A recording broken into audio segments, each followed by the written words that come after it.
one of you here have any questions? Please raise your hand so I can see you. And if you're raising your hand behind the corner, then if there's somebody, let me know. There's one. I was really struck by, particularly in Stefan's and Andy's presentations, how much of what was in Stefan's wish list and what goes into Andy's package are things that are actively being worked on in the W3C right now. So I just want to make sure people are paying attention to that. One particular aspect is a group I'm involved in, which is portable web publications. What particularly struck me is when I saw Andy's video of the package with the string. It's like you are talking about publications in the sense that W3C is working on publications. So people tend to think of these publications as text-based things. These are video publications you're talking about, and the issues that this portable web publications initiative is working on are really central to what you're doing. So I'd encourage people to pay attention to that and ideally get involved. Recently, a couple of quick comments. Recently, in the TPAC meetings in Lisbon a couple weeks ago, we've actually broken it down into first needing to define web publications, which we realize there is no such definition right now. PWP is now being debated. Is the first P portable or is it first P packaged, right? So that's a type of web publication. And then another thing happening in the industry is that the EPUB standard is converging with this PWP standard. And a quick comment about the EPUB standard is that in this issue of embedded metadata versus external metadata, one of the big changes in the EPUB 3.1 spec that's actually going to be, it's finalized, it's going to be official in the next couple weeks, next few weeks, is that we've reversed the priority on that. And my observation is that in these standards, one thing that's very helpful to express in the standard is priority. So previously, embedded metadata in the EPUB took priority over any external metadata. And with 3.1, we reversed that because the embedded metadata gets out of date. Specifically the bibliographic metadata, not the technical metadata that's embedded, that's characteristic of files. So there's metadata embedded in the assets, XMP. Then there's metadata embedded in the package, the EPUB. And then there's external metadata, which is two kinds. One is it's a sidecar file in the package, or it's available online, either one. And so with this new 3.1 spec, it's that external metadata that now takes priority if there's any conflict. So I think that's useful. So anyway, these things are, I just want to make sure that this community is aware that that stuff's going on, and ideally get involved and participate because you've got so much to contribute to that. Thank you very much, Bill. That's good to know for those who didn't. All things are connected. Yeah. Do you see any other questions for the panelists, actually? I'm closer here, so I'll start with you.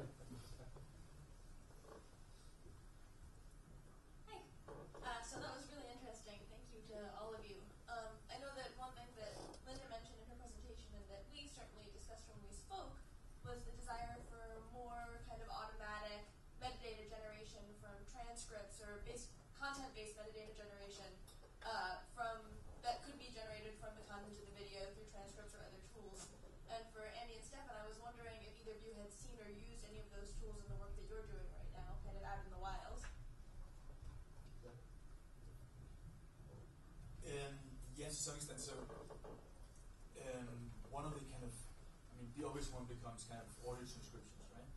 And that's something that obviously kind of YouTube has gotten a kind of okay handle on, but to the level of professionalism that kind of most of our customers would love to see. They're still, like, automated generation is still not right there where we want it to be.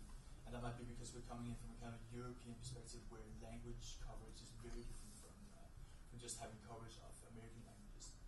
But it's something where, like, machine learning has grown a lot in the past just 18 months, and that goes for both image recognition and for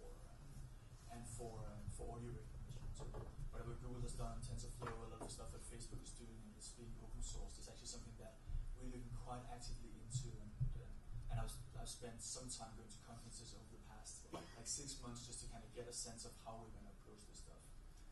But it's mainly going to be not for transcription, but for searchability. So it's basically going to be metadata. So how we're going to, like, hopefully going to be using this stuff is for, like, for our customers, it's going to be serial-based, and it's going to be for searching archives. So it's not necessarily, it's basically going to be having subjects automatically generate features, because we can do that now, right? I mean, going through a video and knowing what objects are in there, like what buildings, to some extent what people are in there is tougher, right? Because you need a really good archive. But objects can be recognized, and audio can not necessarily be transcribed perfectly, but certainly kind of subjects can be made readily available. So it's mostly about computing power, and also somebody actually having specific needs for that particular kind of service. And I think that's probably where I'm going to hand over the mic, because I'm guessing you guys are in a slightly different field where the kinds of audio is much more normalized. Short answer is no. But I think from a technology point of view, there are many workflows in the newsroom of how a story is planned. I'll give 2 examples. Last week was the 50th anniversary of Aberfan. For those people who don't know, it was a disaster in Wales where a slag heap called Slag Heap just slid down a mountain and killed 134 people, of which about 133 were children in a school. It was the 50th anniversary. Now, on a news story like that, we would plan, build scripts, plan around how we're going to cover that event. There was a special program in the evening for BBC News. So having technology to transcribe, to produce metadata is not really useful, because it's all planned, it's all scripted, everything down to the last detail, including finding the original BBC reporter, who's now in his late 80s, who covered the event 50 years ago, dragging out of his retirement home, bringing him down, talking to him. All that was scripted. Then there's the opposite, where you have breaking news, where you, as Linda was saying, some examples, you don't have time to actually put everything together. You've got to get the story out. So the BBC has a group, BBC R&D, Research and Development, and that's hooked into BBC News by a team called BBC News Labs. And these guys come up with various tools that are in-house to the BBC that deliver exactly what we're after. From a transcribing point of view, what you've been doing, play a video through it, come through, it says, here's the transcript, here are the details. Oh, by the way, we'll put that through, enter the extraction system, find all the entities, find the relevance, surface it all up. It's associated with the system, with the clip, in the editorial system, and you can find it. So you can, use technology to deliver these type of features, and it's hooking them together that is key, and not quite right yet. Thank you for that, Scott. Thank you. I'm Scott Calder for Mainstream Data. The one thing that sort of struck me, and I'm sure it's just because we didn't initially focus on it, is that so little of the conversation that we've had this morning has regarded mobile. There are more than 10 times as many smartphones sold every day as there are PCs. And so I would ask all of you the implications of mobile for what it is that you've done. I mean, I know the BBC has a big mobile presence, but what are you doing with regard to mobile that relates to this issue of metadata? As I've got the mic, I'll start first.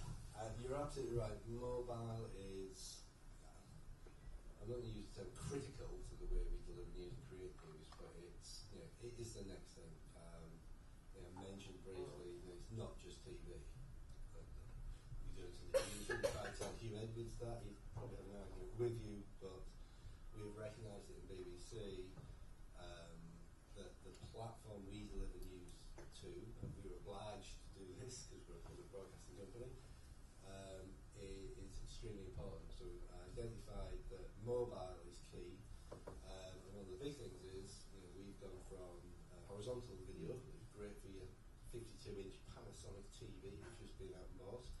well, that's now useless because we're now doing vertical video because it has to fit on your mobile.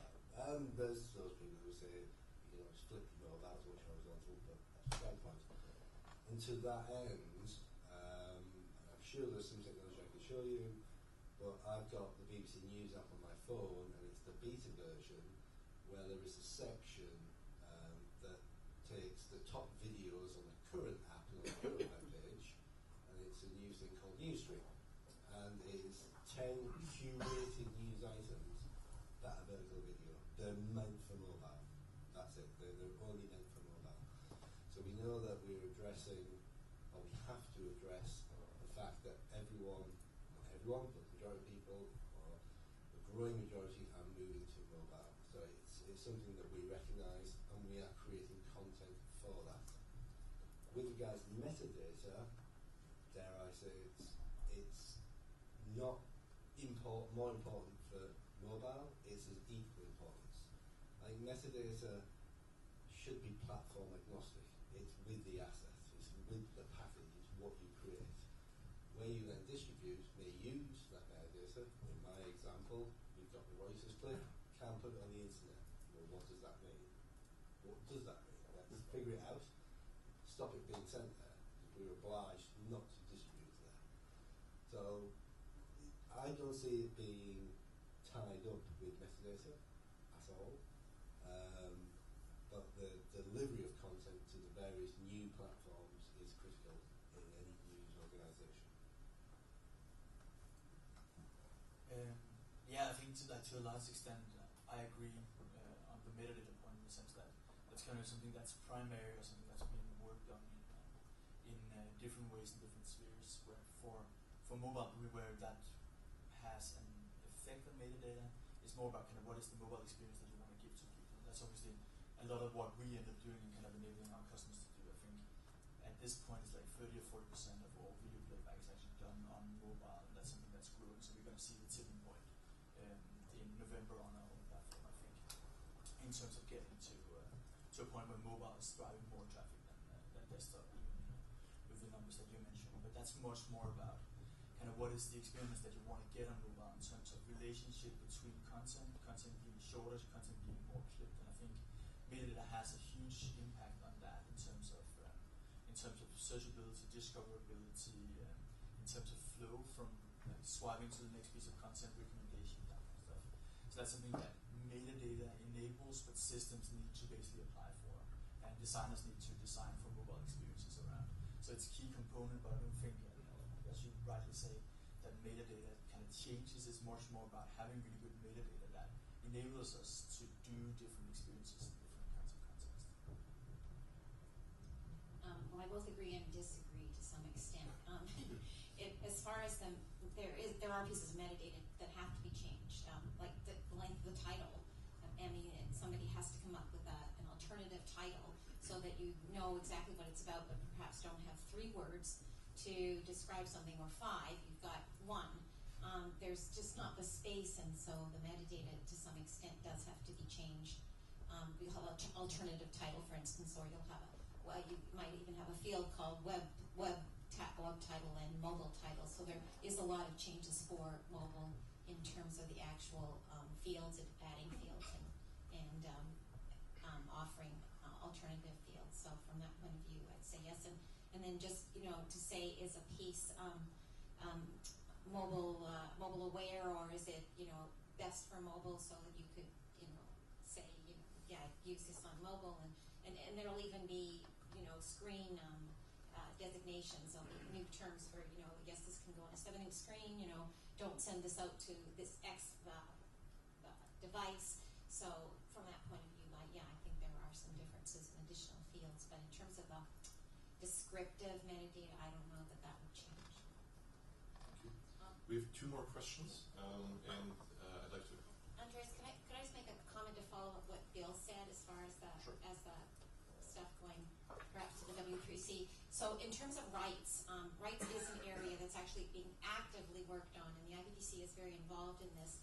So you may have heard of Rights ML, which is a machine-readable language which is able to disambiguate amongst a whole number of restrictions and conditions very fast, so that if it's a lot of ifs, if contracts were set up in a way that they could be read and understood reliably, and of course the lawyers will have to get involved in that, but once that is done, and it is being done in many cases, then a machine readable language could figure out very, very rapidly where a piece of content could be used to, an nth degree, and make that information available to any kind of editor. IPTC is, as I said, participating with RightsML, which is a language based on ODRL, which is a machine readable language, which was developed in 1991. The big issue is people doing those contracts and figuring out what exactly they want to have, they need to be able to have available and who to get it to. So this activity is going on in W3C, and it's a new committee it's been around for a while, but now it's becoming a W3C track. So Yeah, just to let people it's on a rec track now, so it'll be official recommendations. Yeah, let's stay on the video metadata side of things for now. I just wanted to, because video rights metadata is video metadata. And I have two more questions, one here and then Stuart, and I'd like to encourage brief responses. Thanks. First, I agree that metadata should be platform independent, but it should also be media independent. I mean, whether we're tagging video, text, even images, every content, every object has metadata. Now, I'm interested in the metadata that's descriptive, semantic data, which describes what the content is about. Now, we have mastered this, hopefully tomorrow, if you are here, you'll see a live demo. We have mastered semantic tagging of text. Now, regarding video, the challenge really is in the transcription or the speech to text conversion. And we're working on that. It's noisy, there's no perfect transcription. But once you have the text of the video, then you're back to doing text tagging. That's really the challenge. It's converting the video to meaningful text, because it's noisy. The video could have several people talking at the same time. It could have a blast in the background. It's challenging. Speech to text is a challenging thing. But if you master getting the text out with as little noise as possible, then you're back to tagging text. I don't know if I answered that. Thank you. Thank you. Stuart, question? Before they even respond? Was there a question? That was a question. Okay. Well, in reply, short reply was, I agree. I think we agree. Okay. Agree. All right. So my name is Stuart Miles. I'm with the Associated Press.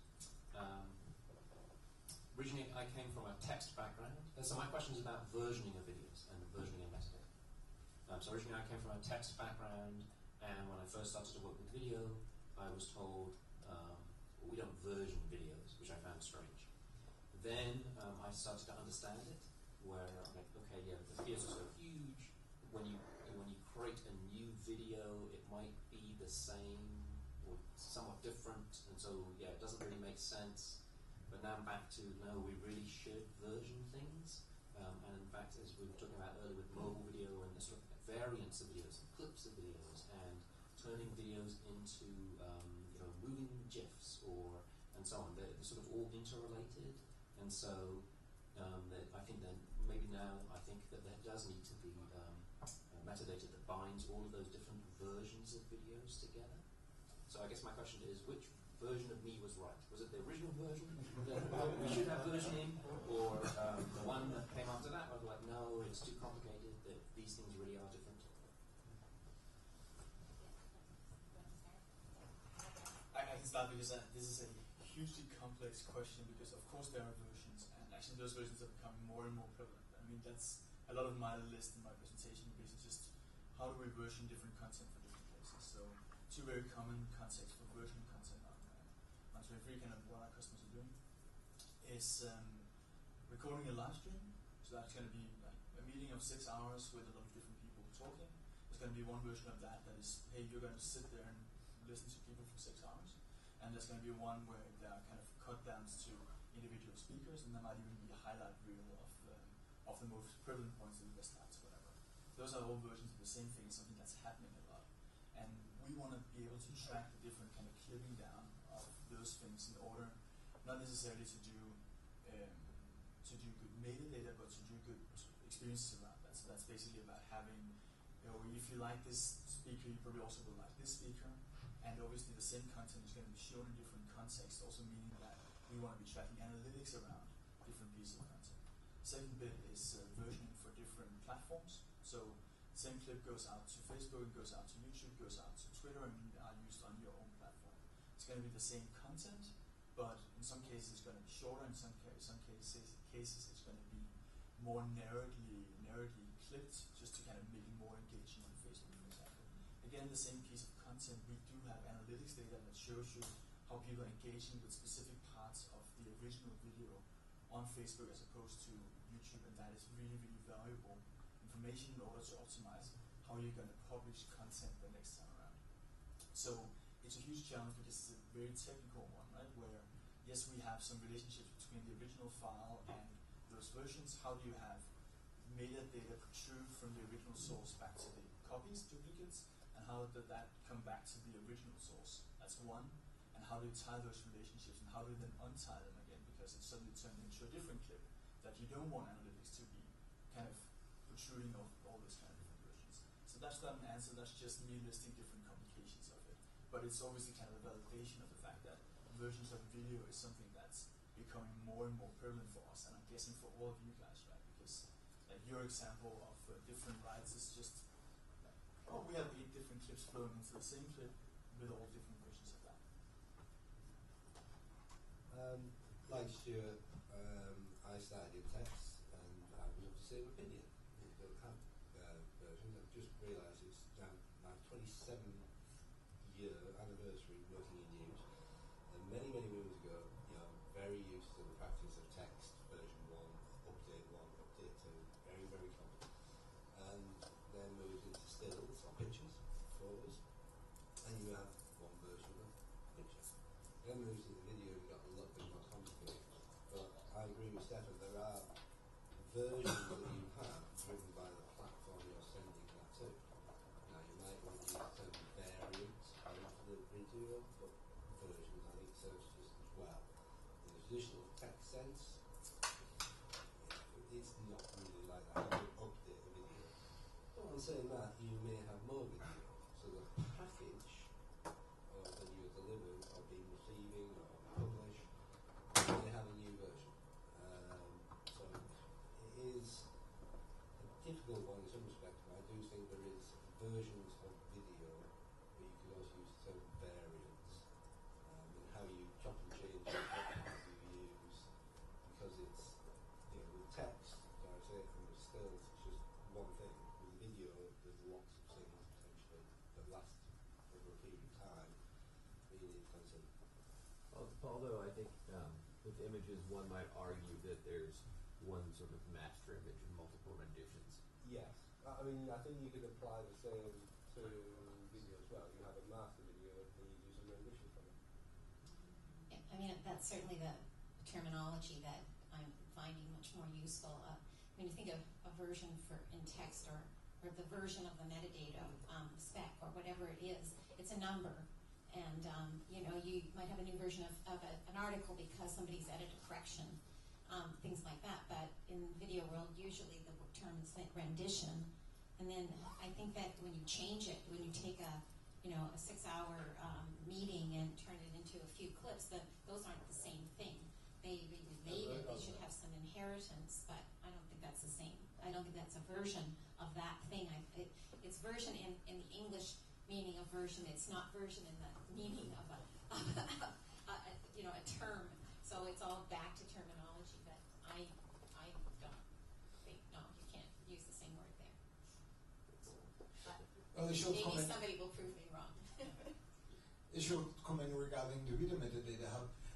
You may have noticed we have a video identifier and we have a video version. And the video version is a text Because already in the discussion it was said, well, it could be one company could decide we have their numbers, or one could decide we have a version for Facebook and we have a version for Vimeo and something like that, and then comes the rendition. So that's simply the technical format.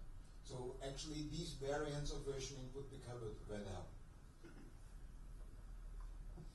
We'll take that as the closing arguments on this one. Give a big round of applause to our three speakers.